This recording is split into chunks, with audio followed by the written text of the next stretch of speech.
Çok sevdim duydun mu? Terenaynaynanayna. Evet, bugünü de bitirdik, pişirdik, taşırdık derken şimdi berbere geldim. Saçım bir kestireyim, ensemi falan bir toplattırayım. Sonra eve gideyim. Huşlara doldurdum hep kıyafetleri. O kıyafetleri aşağıdaki eski gardırobuma yerleştireyim, en azından kıyafetlerimi alayım. Yoksa 10 gün boyunca hurcun içine giyinemem öyle. Ardiye'de yaşayan fare gibi.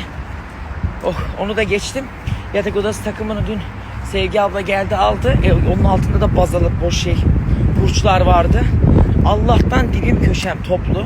Hiçbir fazlalığım yok da her şey hurcun içinde böyle dizili. Tertipli olmak böyle önemli işte. Yoksa palas pandıras her şeyi al at. Ay.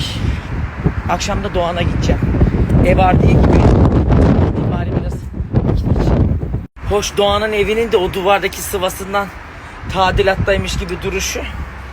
Daha çok Ardiye gibi ama olsun, neyse.